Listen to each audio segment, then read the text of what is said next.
नाज़रीन अस्सलाम वालेकुम।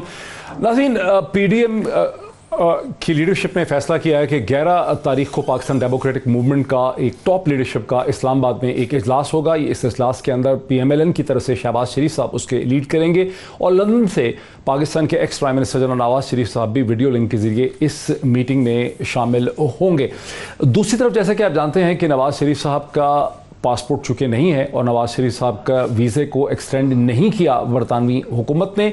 उस हवाले से 2 दिन पहले अता तारड़ साहब ने, चूँकि हुकूमत की कहती है कि उनको आना चाहिए, 2 दिन पहले अता तारड़ साहब ने ये पोजीशन ली कि हम लीगल देख रहे हैं कि कैसे हमने हैंडल करना है नवाज शरीफ साहब के वीज़े के इशू को।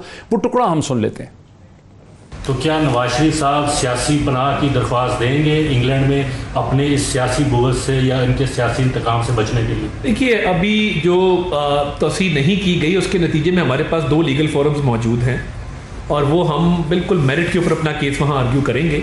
और जो इमिग्रेशन ट्राइब्यूनल है, फिर अपर ट्राइब्यूनल है, तो अभी तो हम अपने फोरम्स एग्जॉस्ट करेंगे और कानूनी मुशावरत होती रहेगी।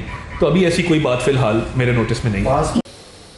इसे सुन के तो यही लगता है कि PMLN का फैसला यही है कि नवाज शरीफ साहब पाकिस्तान वापस नहीं आएंगे और अपने तमाम तर कानूनी जो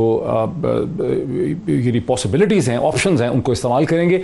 आज पाकिस्तान के वज़ीर दाखिला जनाब शेख रशीद साहब ने एक बार फिर ये जोर दिया कि नवाज शरीफ साहब को पाकिस्तान आ जाना चाहिए। नवाज शरीफ साहब का जो पासपोर्ट है वो 16 फरवरी से मनसूख हो चुका हुआ है। उनके पास पासपोर्ट नहीं है, उनको मुल्क आना चाहिए।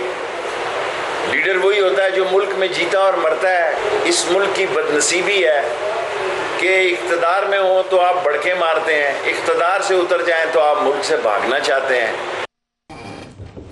नाज़रीन, यहीं से हम गुफ्तगू का आगाज़ करते हैं। मेरे साथ स्टूडियोज़ में नून के सीनियर रहनुमा जनाब मियाँ जावेद लतीफ़ साहब जो हैं वो मेरे साथ स्टूडियोज़ में तशरीफ़ रखते हैं। Very warm welcome to him. और मुझे पाकिस्तान तहरीक इंसाफ के लीडर जनाब अली मोहम्मद ख़ान साहब जो कि मिनिस्टर ऑफ स्टेट हैं फॉर पार्लियामेंट्री अफेयर्स, वो भी मुझे एक वीडियो लिंक के जरिए ज्वाइन करें। Very warm welcome to him as well. और भी इशूज़ को लेके चलेंगे, लेकिन पहले इसी पर ज़रा बात कर लें। अब क्या एक्सक्यूज़ रह जाएगा? अब अजीब सी सूरत हाल हो गई है, बिकॉज अब आपकी पार्टी की खुद पोजीशन है कि हम डिफरेंट कानूनी ज़राए इख्तियार करेंगे। अब हेल्थ की तो बात ही नहीं हो रही, अब बीमारी की तो बात ही नहीं हो रही, अब तो बात हो रही है ह्यूमन राइट्स की, असाइलम की, फैमिली कंसिडरेशंस की। हेल्थ का तो इशू ही ख़त्म हो गया। शुक्रिया डॉक्टर साहब।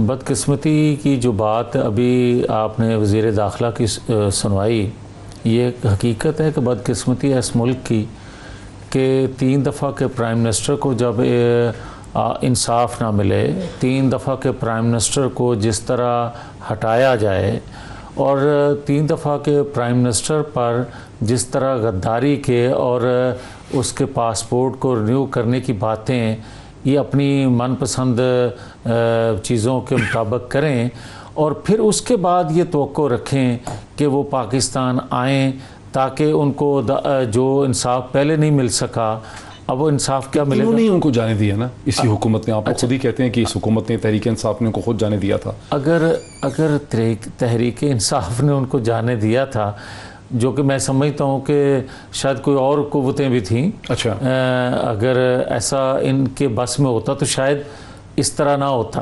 अच्छा, और बड़ी इंटरेस्टिंग बात है, बिकॉज इससे पहले PMLN की लीडरशिप हमेशा ये इल्ज़ाम ये कहती रही है कि भाई देखिए इन्होंने इनको जाने दिया, इन्हीं के डॉक्टर थे, फैसल सुल्तान भी थे, यास्मीन राशिद भी थी, इन्हीं की हुकूमत थी, इन्होंने फैसला किया। लेकिन अब ये कह रहे हैं कि इन्होंने नहीं, किसी और क़ुव्वत ने जाने दिया। नहीं डॉक्टर साहब, मैं ये बात इसलिए कह रहा हूँ कि आप देखें, जब कोटलखपत जेल में थे नवाज शरीफ, तो उस वक्त तो उनकी सेहत बिल्कुल ठीक थी।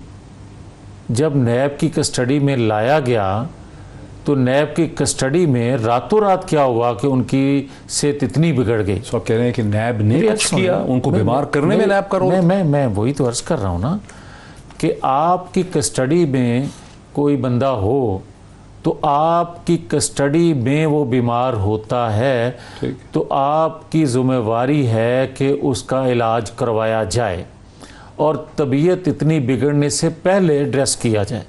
मगर आप मुझे ये बताएं कि नैब की कस्टडी में नई चीज़ है आपकी। अब मुझे ऐसा लग रहा है कि आप ये कह रहे हैं कि इन लोगों ने दानिस्ता जानबूझ के नवाज शरीफ साहब को कुछ लगाया खिलाया कि वो इतने शदीद बीमार हो गए कि फिर उनको बाहर भेजना पड़ गया। मैं तो डॉक्टर साहब ये कहूँगा कि खुदा करे ये मौका ना आए कि हम किसी इंटरनेशनल फोरम पर वो हक़ाइक़ बयान करें जो नवाज शरीफ के साथ होता आया है। हम ख्वाहिश करते हैं कि वो चीज़ें जो हैं वो इंटरनेशनल फोरम पर क्या आने बीमारी के हवाले से किसी और चीज़ के हवाले बेशुमार वजूहात हैं। आप मुझे ये बताएं कि दूसरी दफ़ा जब नवाज शरीफ को हाईजैकर बनाया गया था, बहुत पुरानी बात ना करें ना 2000 की भाई बात। मेरी अर्ज़ तो सुन लेना। तो फिर 2000 में ऐसा हुआ था, तो 2008 में क्या हुआ था कि वो तमाम जो सज़ाएं थी वो ख़त्म हो गई और नवाज शरीफ तीसरी दफ़ा प्राइम मिनिस्टर बन गए।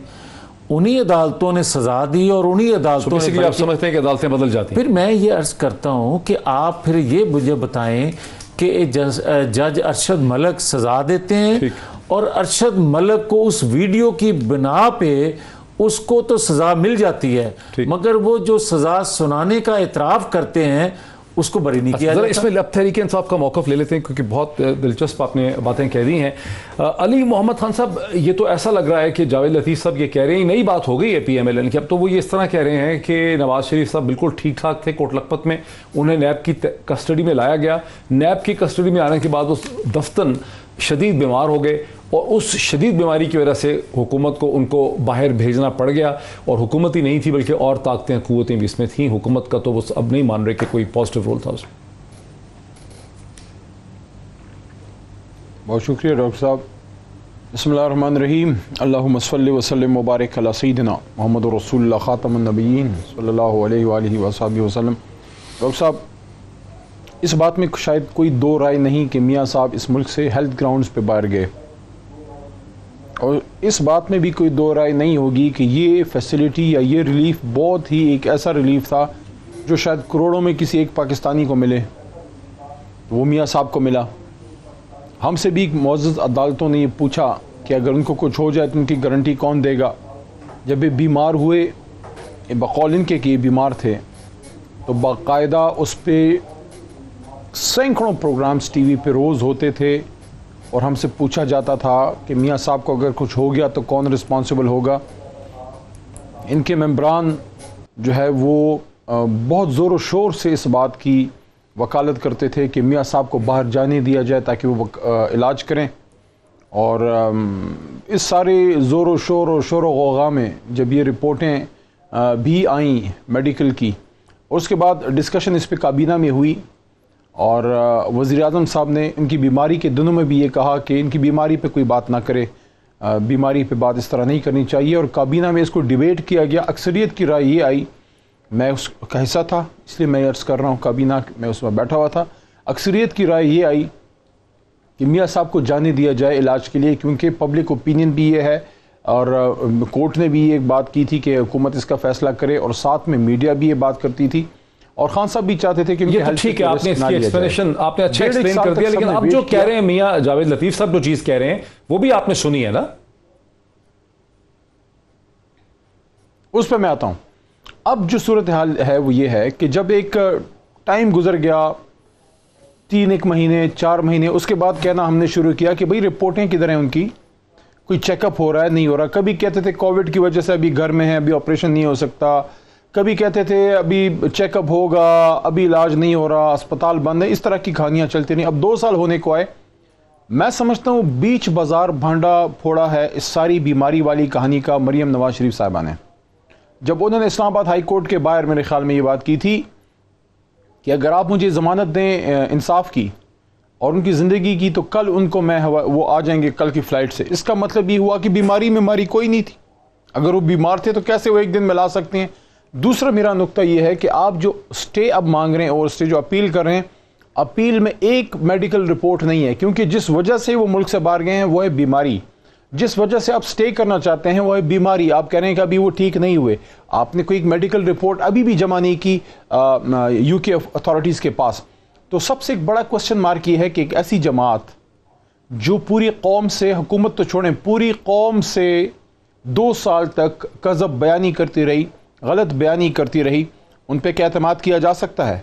और आखिरी बात, मियाँ साहब को वापस आना चाहिए अपने मुल्क, यहाँ पे इनको फेस करना चाहिए। लीडर जो है वो मैदान से निकलता नहीं है, वो अपने कारकुनों और अपने MNAs को, अपने लोगों को बीच मुश्किल के छोड़ता नहीं है। अगर उन पे वाकई मुश्किल है उनकी जमात पे या मुल्क, अगर वो कहते हैं कि मुल्क तबाही के दाने पे, वो तो ये कहते हैं, उनका नैरेटिव तो ये है, तो अगर बकौल आपके खुदा न खास्ता मुल्क तबाही के दहाने पे, तो आप जरा रोके मेरे साथ, आप तो लीडर है ना, आप आ जाएं मेरे साथ रुकिए खान साहब, मेरे साथ रुकिए। खान साहब आपका मौक़िफ़ आ गया है, बहुत अच्छा मौक़िफ़ आपका आ गया है। इंटरनेशनल फोरम पे डिस्कशन को आगे बढ़ाने दीजिए मुझे, इसको फोरम पे हमें जो है वो मौका ना आए जो उन्होंने कहा अभी ना, उन्होंने कहा ना, मियां साहब ने कहा, जावेद लतीफ साहब ने, कि अल्लाह वो वक्त ना लाए। ठीक है, मेरे साथ पे हम कुछ बातें, क्या बातें करें, मेरे साथ रहिए खान साहब, मेरे साथ रहिए, मुझे डिस्कशन को अपने मुल्क के खिलाफ चार्जशीट पेश करेंगे, मुझे क्या करेंगे, आगे लेके चलने दें, मेरे साथ रहिए। जावेद साहब, ये अजीब और गरीब किस्म की सूरत हाल इसलिए बन गई है कि इस वक्त आपके पाकिस्तान के ex prime minister Nawaz Sharif साहब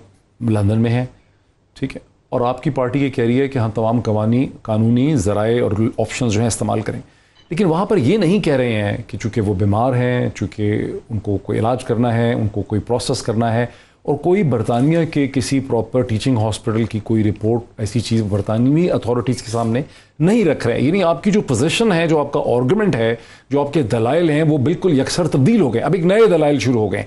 तो वो जो पिछली सारी कहानी थी कि भाई बीमार है, प्रोसीजर करना है, एंजियोप्लास्टी करनी है, कोविड, वो तो सब ख़त्म कर दी आपने खुद। तो अब इसको कैसे, यानी तो इसकी आपकी सियासी सूरत हाल बड़ी अजीब हो गई है। कोई सूरत हाल नहीं, क्या वहाँ आर्ग्यू करेंगे हेल्थ ग्राउंड पे बरतानवी हुकूमत के सामने?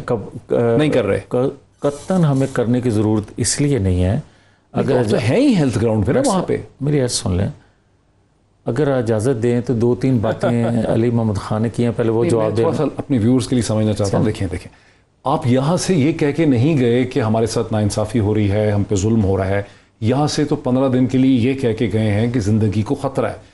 अब वो जो एविडेंस है ख़तरे की ज़िंदगी की, वो बरतानवी अथॉरिटी गवर्नमेंट जहाँ हर चीज़ चेक हो सकती है, उनके सारे हॉस्पिटल डॉक्टर मौजूद हैं, वो एक्सक्यूज़ नहीं वहाँ पे दिया जा रहा। एक सेकंड डॉक्टर साहब, मैं आपकी बात समझ गया। ठीक, मुझे ये बता दें कि क्या पाकिस्तान की तमाम लेबॉर्ट्रीज़, तो पाकिस्तान के तमाम टेस्ट जो हुकूमत वक्त ने करवाए और अपनी पसंद की लेबॉर्ट्रीज से करवाए, अपनी पसंद के जो है वो बनाए, डॉक्टर्स का पैनल बनाया, क्या सब की राय मेरी राय से मुख्तलिफ थी? क्या हुकूमत वक्त जो थी वो चेक नहीं कर रही थी? और अगर आप अदम एतमाद कर रहे हैं पाकिस्तान के तमाम अदारों पर, हुकूमत वक्त फिर कर रही है, इसका मतलब है पाकिस्तान के अदारों में जो ये बकौल इनके कि जनाब वो 2 नंबर डॉक्यूमेंट्स बना लिए गए, 2 नंबर वो टेस्ट रिपोर्ट्स बना ली गई, तो इसका मतलब है कि दुनिया को आप ये बता रहे हैं कि पाकिस्तान के अंदर हर चीज़ मुमकिन है और ये 2 नंबर ही सारा होता है। मैं नहीं मानता ये। मैं ये कहता हूं कि पाकिस्तान के अदारों में तो हेल्थ ग्राउंड पे गए। एक सेकंड, अब जो बात आप कर रहे हैं मैं वो करने लगा। वही क्या लग रहा है कि ये सही है, इसको अगर सही मान लें तो अब वो तमाम एविडेंस आप रखेंगे, आप सही मान ना लें, सही है। अब आ जाएं कि वो आपने भेजा उनको बाहर इलाज के लिए। ठीक, आप मुझे ये बताएं कि क्या इलाज वो करवाने के लिए मुख्तलिफ क्लिनिक में नहीं गए? क्या उनको चेक करने के लिए डॉक्टर्स नहीं आते रहे? और क्या कोई मरीज जो है इस पोजीशन में हो कि वो वॉक कर सके, वो मरीज इस पोजीशन में हो कि वॉक करके वो क्लिनिक जा सके, तो आप उस पर ये एतराज़ करेंगे कि आज ये कॉफ़ी पी रहा है, आज ये बर्गर खा रहा है, आज ये तो इनकी बातें हैं। एक सेकंड, इनके मैं तो कह रहा हूं कि अंग्रेज अथॉरिटीज के सामने, ब्रिटिश अथॉरिटीज के सामने तो आप कहेंगे ना कि हम हेल्थ के लिए यहाँ पे आए थे, चूंकि हेल्थ ग्राउंड्स पूरे नहीं हुए इसलिए हम अभी वापस नहीं जा सकते, लेकिन वहां ये ग्राउंड नहीं ले रहे आप। हालांकि वो तकाजा जो था उनकी वजारत दाखिला ने जो उनको एक्सटेंशन नहीं दी, उसकी वजह सिर्फ ये थी कि कानूनी उनकी रिक्वायरमेंट थी 180 दिन की, जो पूरी होने के बाद उनको वो मुल्क छोड़ना होता है, भले वो 5 मिनट के लिए छोड़ें। ये उनकी रिक्वायरमेंट थी, जो पासपोर्ट उनके पास अब नहीं है। अब नहीं है। अब आ जाए दूसरी बात कि जो हकायक हैं वो हम उनकी कोर्ट में बयान करेंगे। नंबर 1, मैं फिर वो बात दोहराता हूँ, हेल्थ के भी और बाकी भी। मैं ये कहता हूँ कि का आपके पास राइट कैसे आ रहा है जब यहाँ अदालत में आप ये कह के गए हैं कि हम बीमार हैं, तो आपने क्या अदालत को बेवकूफ़ बनाया? आप जब बेवकूफ़ कौम को बना रहे हैं ये कह के कि जनाब वो इश्तिहारी हैं, हम पकड़ के लाएंगे, हमने वहाँ की हुकूमतें जो हैं उनसे रब्ता कर लिया। एक सेकंड, अब मुझे अपना भी जवाब दे लेने दे। जो अली मोहम्मद खान है, टाइम खत्म हो जाएगा, मैं अली मोहम्मद खान को ये चीज़ आपकी पूछूंगा कि आप बेवकूफ़ डॉक्टर साहब, मुझे इन्होंने एक बात की, सवाल ले लें उनसे, मगर मैं एक सेकंड, इन्होंने इकट्ठा जवाब ले लें। इन्होंने कहा कि करोड़ों पाकिस्तानियों को ये सहूलत हासिल है जो नवाज शरीफ को है। इन्होंने फरमाया, मैं ये कहूँगा इनसे कि क्या करोड़ों पाकिस्तानियों में से कोई एक शख्स ऐसा है जिसको अकामा पे सजा दी हो, ये नवाज शरीफ को दी गई? मैं इनसे पूछता हूं कि 450 लोगों का नाम था पनामा में, और जिसका नाम भी नहीं था उस नवाज शरीफ को सजा दे दी गई, और बाकी क्या 450 की इन्वेस्टिगेशन हुई या किसी को सजा हुई? इसी तरह आप ये देखें कि ऑफशोर कंपनी में नवाज शरीफ का नाम नहीं था, मैं आपका पॉइंट जिसको प्राइम मिनिस्टर लगा दिया गया उस इमरान खान का ऑफशोर कंपनी में नाम था, मगर किसने अली मोहम्मद खान साहब किया? बुनियादी तौर पे अली मोहम्मद खान कहानी यहाँ आके खड़ी हो गई है कि वो कह रहे हैं कि जहां आप यहाँ पे सियासी बुनियादों के ऊपर मफरूजे और झूठ बोलते रहे, इसी तरह वो अब यहां से चले गए हैं, वो वहां से वापस नहीं आना चाहते बिकॉज उनको लगता है कि उनको यहां इंसाफ नहीं मिल रहा था, इस निज़ाम से उनको कोई तवक्को नहीं है। देखें, एक चाइनीज़ प्रोवर्ब है कि जब आप सफ़र पे शुरू हो जाएं और बीच रास्ते भूल जाएं कि अब किधर जाना है, तो आप उस जगह जाएं जहां से आप शुरू हुए थे। देखें, इसको ज़्यादा मिक्स ना करें। ये कौम जो है माशाल्लाह 22 करोड़ अवाम पढ़ी लिखी, और अगर पढ़े लिखे नहीं भी हैं कोई तो उनको भी समझ आए, कोई ऐसा नहीं है कोई सारे इधर जाहिल नहीं बैठे। सिंपल सी बात है, सिंपल से फैक्ट्स हैं, उसको क्यों कंफ्यूज कर रहे हैं? जेल में थे, आप अदालत के फैसले से मुतमईन नहीं है, वो एक और कहानी है। आप अदालत में रिव्यू पिटिशन डालें, आप अदालतों के खिलाफ केस करें।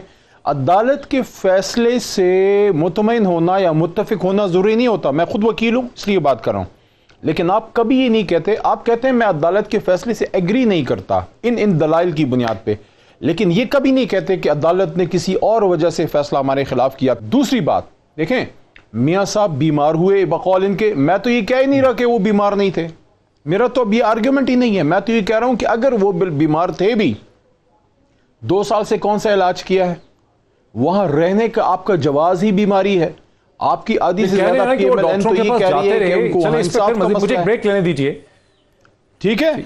अब मुझे एक बात बताएं, मुझे एक बात बताएं। मैं एक ब्रेक ले लूं अली मोहम्मद खान साहब, मैं एक ब्रेक ले लूं। ब्रेक के बाद मैं इस डिस्कशन को बढ़ाता हूं। और भी इश्यूज हैं बहुत से, शहबाज शरीफ साहब की गिरफ्तारी नहीं होने देगी PMLN, इस किस्म के बहुत से इश्यूज हैं, उन पर बात करते हैं एक ब्रेक के बाद।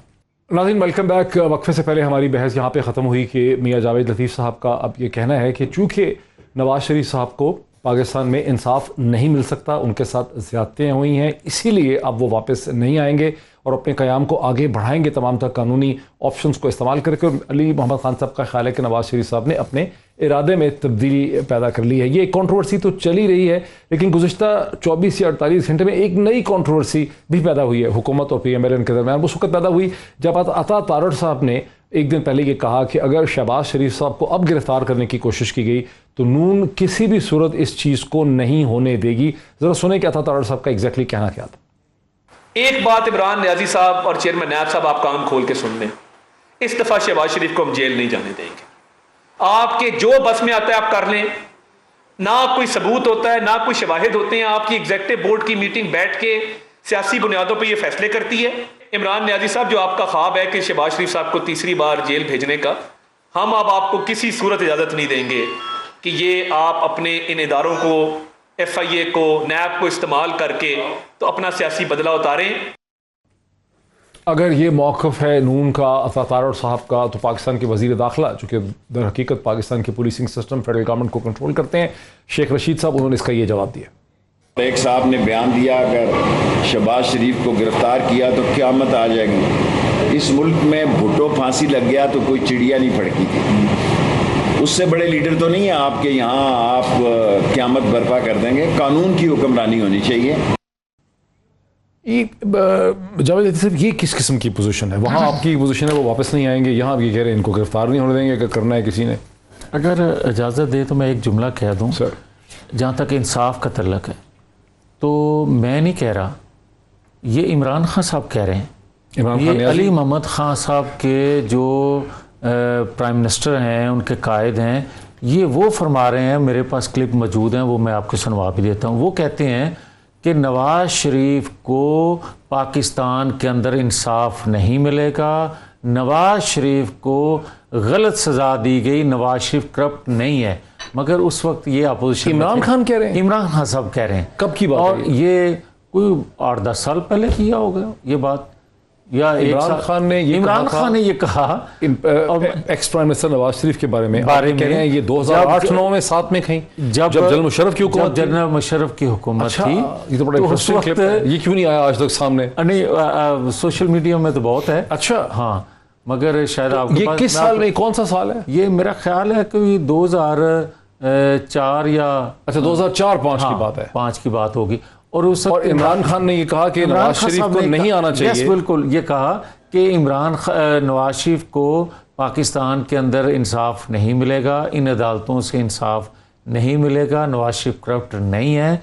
मगर ऐसा होता आया है कि ये इल्ज़ामात लगा के कौमी लीडरशिप को बदनाम किया जाता है। ये सारी इमरान खान साहब ने बातें की नवाज शरीफ के। एक सेकंड और इकट्ठा जवाब दे दें।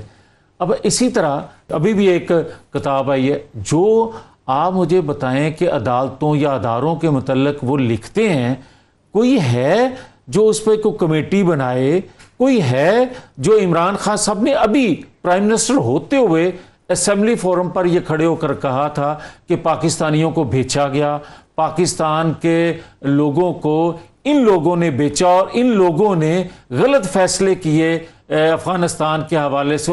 कोई है जो इस पे कमेटी बनाए और इससे पूछे, या इमरान खान साहब कमेटी बनाए और इन्वेस्टिगेट करवाएं जो खुद इल्जाम लगा रहे हैं कि अदारों ने बेचे पाकिस्तानियों को। वो सवाल के शहबाज शरीफ साहब को गिरफ्तार नहीं होने देंगे वही रह गया। लेकिन अली मोहम्मद खान साहब, ये एक नई चीज़ बड़ी दिलचस्प, मेरे नॉलेज में नहीं है कि कभी प्राइम मिनिस्टर इमरान खान ने 2004-5 में जब वो एक अपोजिशन लीडर थे, उन्होंने कोई ऐसी स्टेटमेंट भी दी थी कि उन्होंने कहा था कि नवाज शरीफ पे जो केसेस बनाए गए हैं यानी वो जाली हैं और उनको पाकिस्तान में इंसाफ नहीं मिलेगा। आपके नॉलेज में कोई ऐसी चीज़ है? क्या जवाब है आपका? देखिए मियाँ जावेद लतीफ़ साहब का मेरे ख्याल मेरे बड़े भाई इनका एक मसला है। आप जो अखबार के आर्टिकल्स हैं ना, वो नहीं, आप पूरी बुक पढ़ा करें, आपको पूरा फिर नॉलेज होगी। देखें, ये स्केची नॉलेज है। आज से 20 साल पहले का कोई मैं बयान उठा लूँ, आज उठा लूँ, देखें कौन है जो पाकिस्तान में ये कहेगा कि मियाँ नवाज शरीफ साहब के साथ जो हुआ वो अच्छा हुआ था 99 में? मैं तो नहीं कहता। मुशर्रफ साहब को तो कोई हक नहीं था। देने लगा हूं अली मोहम्मद खान पूरी बात कह रहे हैं, मैं क्लिप भेजने वाला हूं आपको। सर नहीं, मैं आपको कहूंगा कि दिखाएं दुनिया को। प्रोड्यूसर को भेजें मेरे। हाँ। जी, मैं बात कर लूं? सुन रहे हैं सर? मियाँ साहब ने आजकल ये काम शुरू किया हुआ है जी, प्लीज गो अहेड। बात करके दूसरी की बात में शोर डाल देते हैं। अच्छा, 20 साल पहले जब मुशर्रफ साहब ने टेक ओवर किया, आइन मुअत्तल किया, सुप्रीम कोर्ट के मोहतरम जज साहिबान को पीसीओ पे ओथ लेने पे मजबूर किया, उसमें से कुछ जज साहिबान ने जो है वो उसको ओथ ही नहीं लिया। उस ज़माने में जब सुप्रीम कोर्ट अभी आज़ाद नहीं हुई थी, जुडिशल मूवमेंट नहीं चली थी, मियाँ साहब एग्जाइल में थे, उस ज़माने में खान साहब ने बिल्कुल ठीक बात की थी कि आइन मुअत्तल था, एक डिक्टेटर बैठा हुआ था, वर्दी में सदर बैठा हुआ था। उस ज़माने में हर कोई, आज तो ना डिक्टेटरशिप है, आज ना आइन मुअत्तल है, सुप्रीम कोर्ट आज़ाद है, आपको रिलीफें भी मिल रही हैं। आप 20 साल पहले की बात और आज की मिला रहे हैं। नंबर 1, कोई भी दोनों में कोई एक कंपैरिजन नहीं कर सकते। आज मियाँ साहब अगर इधर आते हैं, सुप्रीम कोर्ट की डिक्टेशन थोड़ी लेती है। नंबर 1। नंबर 2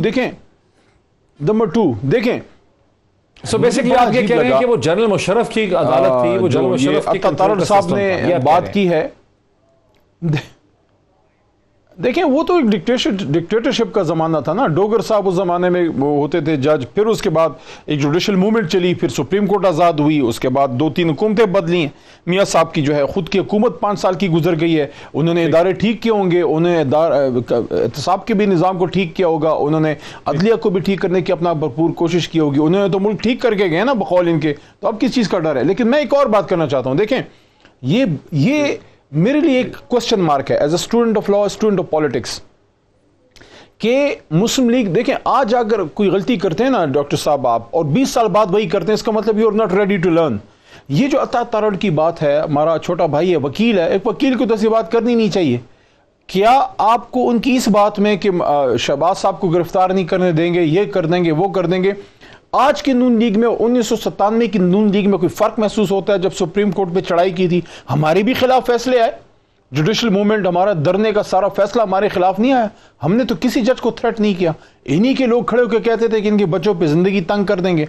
मैं समझता हूं इनको अपने रवैये बदलने चाहिए, इनको जो है मुनासिब रवैये और कानून के मुताबिक बात करनी चाहिए। इनको ये कहना चाहिए कि मुशर्रफ, इनको ये कहना चाहिए कि शहबाज, इनको ये कहना चाहिए कि शहबाज शरीफ साहब को अगर गलत गिरफ्तार किया गया तो हम सुप्रीम कोर्ट में जाएंगे, हम एहतजाज करेंगे, लेकिन ये कहना हम नहीं गिरफ्तार कर। भाई आप स्टेट से बड़े हैं, ठीक है। अब अगर उनको गलत गिरफ्तार किया जाता है, सबसे पहले हम जवाब उन्होंने दिया कि उस वक्त ज़ाहिर जनरल मुशर्रफ की हुकूमत थी, डिक्टेटर बैठा हुआ था, फौजी हुक्मरान था, यूनिफॉर्म पहना हुआ था उसने, तो वो समझते थे कि अदालतें आज़ाद नहीं है। अब एक ड्यू प्रोसेस है लॉ का, अब वो सूरत हाल नहीं होता। इमाम नवाज शरीफ साहब खुद प्राइम मिनिस्टर रह के गए हैं, सारे जुडिशल प्रोसेस को उन्होंने ओवरसी किया है, उसका हिस्सा रहे। तो अब इस बात की कोई अहमियत नहीं रही है जो इमरान खान की उस वक्त की स्टेटमेंट। मैं गुजारिश कर दूं, और खास करके ये जो शहबाज शरीफ साहब वाली स्टेटमेंट है, ये एक ही चीज पे यकीन रखते हैं, मैं ना मानूं। बड़े अदब से मैं आपकी खिदमत में ये अर्ज़ करने लगा हूँ। एक अली मोहम्मद ख़ान मेरे छोटे भाई हैं, बड़ी अच्छी बात करते हैं। जैसे इंटरेस्टिंग चीज़ है कि भाई हैं आप लोग सारे, लेकिन एग्रीमेंट कोई नहीं किसी चीज़। मगर बदकिस्मती से, क्योंकि उनकी नौकरी का सवाल है, वो सारी बातें तो नहीं करेंगे उस तरह। मगर एक हकीकत मैं उनकी खिदमत में अर्ज़ कर दूँ कि जो आपने सवाल किया कि बीच में नवाज शरीफ प्राइम मिनिस्टर रह के गए हैं तो क्या अदारों को वो दुरुस्त कर लेते? भाई साहब, हम इतने बाइख्तियार नहीं होते, हमें उस तरह काम नहीं करने दिया जाता। मगर जो आज बात की जा रही है कि आज तो एक मुंतखब हुकूमत है, उस वक्त तो एक डिक्टेटर था, एक आइन तोड़ने वाला था।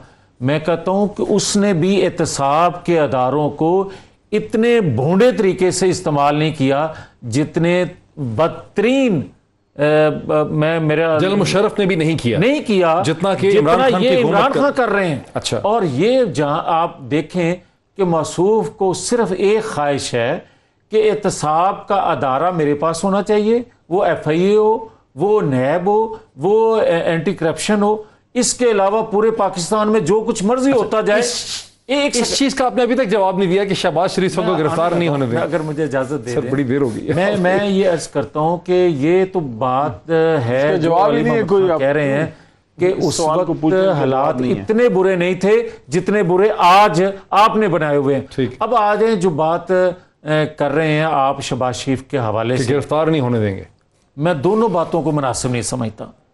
मैं समझता हूं कि वजीर दाखिला को किसी तौर पर भी, बतौर वजीर दाखिला जैसी भी हुकूमत है, क्या उसको ये कहना चाहिए कि भुट्टो को फांसी हो गई और चिड़ी ने पर न मारा? आप इसका मतलब ये हुआ कि आप गलत तरीके से किसी को फांसी चढ़ा दो, और जब आप मैं आपसे एग्री करता हूं, मैं आपसे एग्री करता हूं, मेहरबानी आपकी, कि इंटीरियर मिनिस्टर की हैसियत से उनको इस तरह से तारीख के एक बड़े पेनफुल किस्म के चैप्टर पे ये कमेंट हरगिज नहीं करना चाहिए था। ये उनका बनता नहीं था उनकी पोजीशन। अब आ जाए, लेकिन ये जो अता तारड़ साहब ने, मैं वो भी बात कर, अता को भी ये बात नहीं करनी चाहिए थी। बात ये है कि हम किसी तौर पर भी, क्या जैसे कैसे भी अदारे हों, जैसे कैसे भी अदारों के अंदर लोग काम कर रहे हों, बिल्कुल हम अपोज करने के लिए, मगर ये आपको इजाजत नहीं देंगे कि आप जब चाहें FIA को इस्तेमाल कर लें, आप जब चाहें एंटी करप्शन को कर लें।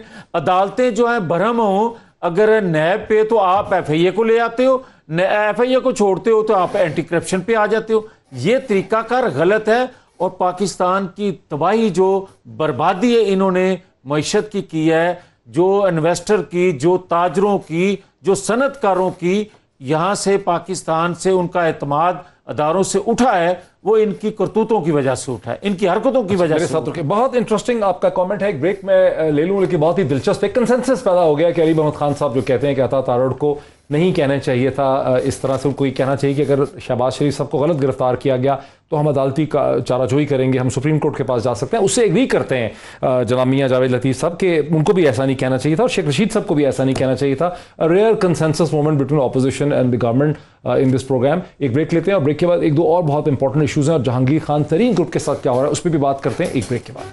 नाज़रीन वेलकम बैक। नाज़रीन इलेक्ट्रॉनिक वोटिंग मशीन्स की भी मैं बात करना चाहता हूँ, जहाँ पे PMLN ने इमरान खान साहब के उस एहतमाद को बिल्कुल रिजेक्ट कर दिया है, जहाँ इमरान खान साहब ने बड़े एहतमाद का मुजाहरा किया इलेक्ट्रॉनिक वोटिंग मशीन पर। लेकिन इससे पहले एक और भी डेवलपमेंट है। इतवार के दिन एक दिन पहले जहांगीर खान तरीन साहब, जो कि सीनियर लीडर अभी तक हैं पाकिस्तान तहरीक इंसाफ के, वो लोधरा में थे। वहाँ उन्होंने बहुत बड़े वर्कर्स की एक इज्तिमा से खिताब भी किया और उन्होंने बड़े अफसोस का इजहार किया कि तहरीक इंसाफ के अंदर जो शगाफ हैं, जो रिफ्ट्स हैं, वो बढ़ती चली जा रही हैं, जबकि वो इस पार्टी के बहुत ही एक सिंसियर, एक लॉयल वर्कर थे, जिन्होंने इस पार्टी को बनाने, आगे चलाने और मजबूत करने में बड़ा ही इम्पोर्टेंट एक रोल प्ले किया। उनके जहांगीर खान तरीन के एक कोलीग और जहांगीर खान तरीन ग्रुप के एक अहम लीडर जनाब इसहाक खाकवानी साहब इस वक्त मेरे साथ लाइन पे हैं। इसहाक खाकवानी साहब अस्सलाम वालेकुम। इसहाक खाकवानी साहब, तमाम अखबारात ने इस खबर को शाया किया है और इसे पढ़ के जो कमेंट्स हैं, ऐसा लगता है कि जहांगीर खान तरीन ग्रुप अब एक इलेक्टोरल अलायंस की, एक इलेक्टोरल ग्रुप की शक्ल इख्तियार कर रहा है 2022 या 2023 के मुमकिन इंतखाबात के हवाले से। आप हमें इस हवाले से क्या बता सकते हैं? पीरा साहब, अभी तक तो इस किस्म की कोई बात नहीं है। अच्छा। मगर जिस तरीके से उनके साथ, उनके दोस्तों के साथ जिस तरीके का रवैया हुकूमती हजरात ने किया हुआ है और जिस तरीके से उनके साथ नाइंसाफ़ी पहले जहांगीर खान साहब से की, फिर उनके दोस्तों के साथ कुछ इस तरह के काम किए, तो मेरे ख्याल में ये उसको ज़बरदस्ती किसी ग्रुप में शामिल कर रहे हो तो पता नहीं।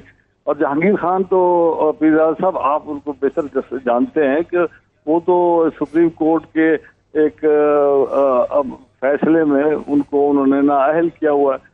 तो वो किस तरीके से कोई अमली सियासत में ऐसा कोई काम कर सकते हैं? हाँ, आखिर वो एक पाकिस्तानी शहरी हैं और एक बड़े अच्छे, वो खुद तो खड़े नहीं हो सकते, लेकिन उनके जो लॉयलिस्ट है, ये जो ग्रुप है, ये तो इलेक्ट होके किसी पार्टी की तरफ जा सकता है, स्विंग कर सकता है। नहीं भाई साहब, वो तो हालात जब पैदा होंगे, अभी तक तो देखे ना, ये सारे इनमें से 80% जो लोग हैं, 80% मेरे ख्याल में जितने दोस्त इकट्ठे हुए, वो तो खुद आकर उन्होंने जहांगीर खान के साथ एक इजहार अखलाक और मोहब्बत किया कि आपके साथ ज्यादती हुई है। जब इस किस्म के लोग खुद आएंगे तो नेचुरली वो एक ग्रुप तो नजर आएगा। और कमाल ये है कि आज तक हुकूमतों के होते हुए कोई ग्रुप नहीं बना और पार्लियामेंट के अंदर से लोग नहीं इतना हिम्मत करते। वो यहाँ आकर लोग खुद शामिल हुए, 10-12 MNA, 30 MPs और अभी तो दूसरे सूबों के MNA हजरात भी इन टच थे। ये इनको पार्टी हमारी को खुद देखना चाहिए कि इनके अंदरूनी क्या ऐसे मसाइल पैदा कर दिए हैं। एक सवाल फिर मैं आगे चलूंगा कि जिस तरह से नज़ीर चौहान ने आपको छोड़ दिया, अब वो जहांगीर खान तरीन के खिलाफ स्टेटमेंट दे रहे हैं, प्रेशर आएगा तो बाकी लोग भी छोड़ सकते हैं। मेरे ख्याल में नज़ीर चौहान बहुत अच्छा आदमी है और मैं उसको किसी तरीके से ये नहीं कहता कि वो उसके साथ, उसके ऊपर दबाव जरूर आया है हुकूमत का। और हुकूमतें ये हथकंडे आज से नहीं, अजल से ये चीज हो रही है। किसी ने पुलिस को इस्तेमाल कर लिया, किसी ने FIA को इस्तेमाल कर दिया, किसी के बेचारों के अपने हालात कमजोर होते हैं, वो बेचारे बैठ जाते हैं। मगर उसके वो तो दिन याद रखने चाहिए ना जहांगीर खान को कि जिस दिन वो खड़ा होके आपके साथ खड़ा होके 4 दिन, 10 दिन, 50 दिन आपके साथ खड़ा रहा, वो उसकी कोई वो हमारे साथ ताल्लुक तो नहीं था ना जनाब, वो तो एक दिली ख्वाहिश थी, वो आया तभी वो खड़ा रहा। बहुत शुक्रिया इसहाक खाकानी साहब, जहांगीर खान तरीन ग्रुप के और उनके एक सपोर्टर हैं, उनके कोलीग हैं, जो हमें समझा रहे थे कि इस वक्त जहांगीर खान तरीन ग्रुप की पॉलिटिक्स कहाँ पे खड़ी है। आगे बढ़ते हैं नाज़रीन। एक दिन पहले वज़ीर आज़म पाकिस्तान जनाब इमरान खान साहब जो है, उनका ट्वीट में आपको स्क्रीन पे दिखा देता हूँ, जो उन्होंने इलेक्ट्रॉनिक वोटिंग मशीन पे अपने एहतमाद का इजहार किया और उन्होंने इस अपने एहतमाद का इजहार करते हुए ये कहा कि हमारी वजारत साइंस एंड टेक्नोलॉजी की जानब से पाकिस्तान में तैयार करदा इलेक्ट्रॉनिक वोटिंग मशीन्स का मुआयना करते हुए बिलाखिर ये दिखाई देने लगा है कि पाकिस्तान में हमें ऐसे इंतखाबात मुयस्सर आएंगे जिनमें हिस्सा लेने वाले तमाम उम्मीदवार नताइज को तस्लीम करेंगे। शिबली फराज और उनकी टीम को मुबारकबाद। इसके जवाब में PMLN की स्पोक्स पर्सन मरियम औरंगजेब साहब ने कहा कि साहिबा ने कहा है कि एक बंद कमरे में वज़ीर आज़म ने खड़े होकर जिस मशीन को देखा और जो दावा किया है, हम इसे मुस्तरद करते हैं। यहीं से बात को क्विकली आगे बढ़ाते हैं। क्या वजह है कि आपकी जमात बगैर टेस्टिंग किए हुए, जबकि इंफॉर्मेशन मिनिस्टर कह रहे हैं कि ऑपोजिशन के कंसेंसस से ये मशीन आगे चलेगी, आप लोग देख ही नहीं रहे मशीन को, जाके आप उसको देखें, मीडिया को ले जाएं, इलेक्टोरल ऑब्जर्वर्स को ले जाएं, फिर मशीन को देखें, आपने उसको रद्द कर दिया है एक साइंटिफिक चीज़ को। डॉक्टर साहब इतनी मेहनत से बनाई है उन्होंने। जो कुछ पहले देख रहे हैं उसके बाद भी हमें कोई रह गया है, रौला रह गया है कि ये मशीन भी देख लें। आप मुझे ये बताएं, अभी आप खाकवानी साहब को सुन रहे थे, इन्हीं के जमात के वो मेंबर हैं, सीनियर मेंबर हैं इनकी जमात के। आप मुझे ये बताएं कि वो कह रहे हैं कि हुकूमत वक्त जो है उन्होंने प्रेशराइज किया, होछे हथकंडे इस्तेमाल किए और नज़ीर चौहान साहब को सॉफ्टवेयर अपडेट कर दिया। अब मुझे ये बताएं कि मैं तो अगर कहूँगा तो आप कहेंगे अपोजिशन शोर करती है, अली मोहम्मद खान मेरी बात नहीं मानेंगे, मगर खाकवानी सही है, नहीं उनका पॉइंट सही, लेकिन यहाँ तो एक टेक्निकल मशीन है ना, उसको जाके देखना तो है, नीयत की बात होती है। नहीं, लेकिन मशीन को तो आप देखेंगे ना कि ये काम करती है कि नहीं देखने की इसलिए जरूर देखिए, बगैर ही रद्द कर दें। वजह क्या है? वजह आप मुझे ये बताएं कि पाकिस्तान के चीफ इलेक्शन कमीशन के पास जितनी पावर्स हैं, जितना बाइख्तियार वो हैं, इतना शायद इंडिया का चीफ इलेक्शन कमीशन भी बाइख्तियार ना हो, मगर वहाँ ताकतवर चीज़ें जो हैं वो चीफ इलेक्शन कमीशन को दबाव में लाकर अपनी मर्जी के फैसले नहीं लेती, जिस तरह इमरान खान साहब ने डस्का के इलेक्शन पर चीफ इलेक्शन कमीशन के बारे में गुफ्तगू की और इनके वुज़रा ने जिस अदम एतमाद का इजहार किया। तो आप कह रहे हैं कि आपको निज़ाम पे ट्रस्ट नहीं है? यार मेरी अर्ज सुन लेना, जिस तरह RTS बैठ गया 2018 में, तो क्या हम उसी तरह फिर होने दें कि इलेक्ट्रॉनिक मशीन बना लें और उसके बाद हमारे पास आप वो सबूत ढूंढते फिरें कि डॉक्टर साहब हमसे पूछें कि जनाब वो कितने जे तेरे को सबूत है, तेरे ने कितने तांदली हुई, ताकि हमारे पास कोई सबूत भी नहीं है। अली मोहम्मद खान साहब बुनियादी तौर पे वो आपकी हुकूमत और इस पूरे निज़ाम पे ट्रस्ट ही नहीं करते और फिर जाहिर है कि मशीन को देखना भी नहीं चाह रहे। डॉक्टर साहब देखें, पहले तो इखलाकी तौर पे मुनासिब था कि आप मुझसे रिस्पांस लेते, इसाक खाकवानी साहब को आप लेके आए, मैं जवाब उस पर ज़रूरी है। देखें, मैं समझता हूँ कि हर आदमी को उसकी जमात इज़्ज़त देती है। जावेद लतीफ़ साहब अपनी इज़्ज़त होगी, लेकिन नून ने उनको नून के टिकट पे पास हुए, मुझे कोई नहीं जानता था, मैं तहरीक इंसाफ की वजह से आगे आया हूँ। इसी तरह जहांगीर साहब सियासत में बड़े अरसे से थे, तहरीक इंसाफ ने उनको बड़ा लीडर बनाया, खाकवानी साहब को भी पहचान दी, एक तरह से इज़्ज़त दी। जीतना ना जीतना अल्लाह के हाथ में होता है। मैं समझता हूँ कि जो भी इनके गिले शिकवे हैं, लेकिन जमात एक घर की तरह होती है और होना ही चाहिए कि आप घर की बातें, जमात की बातें अंदर करें, उसको मीडिया पे आके या उस तरह कन्वेंशन में ये कहना क्या ज़्यादती हुई है। अगर किसी का नाम किसी का इंक्वायरी में आ गया है, तो जिस तरह मोहतरम खाकवानी साहब ने बात की, बसद एहतराम अर्ज़ कर रहा हूँ, उन्होंने कहा कि कभी इस तरह के फैक्शन नहीं बनते, तो कभी माजी में कोई ऐसी भी हुकूमत आई है जो अपने लोगों के ख़िलाफ़ इन्वेस्टिगेशन होती है। खान साहब का तो मैंडेट ही है, एहतसाब है, तो क्या अगर जावेद लतीफ़ साहब की जमात में से शहबाज साहब या इन पे कोई सवाल हो, उनसे पूछें, अपने से ना पूछें। खान साहब ने तो यकीन दहानी कराई, उनके ग्रुप से मिले भी और उनके लोगों ने भी ये बात की कि हमारे लीडर खान साहब हैं, सिर्फ हमें एक शिकायत थी और उसके लिए फिर अली ज़फ़र साहब को मुंतखब किया गया। तो मेरी ये राय है कि पार्टी की बातें, इनके भी ये है कि नून वाले भी अपनी बातें अंदर। अब 90 सेकंड रह गए, आप अपना वो तो कमेंट कर लें। इलेक्ट्रॉनिक वोटिंग मशीन पे इनको ट्रस्ट नहीं है, तो आप कैसे PMLN को और ऑपोजिशन को लेकर चलेंगे, क्योंकि वक्त कम है।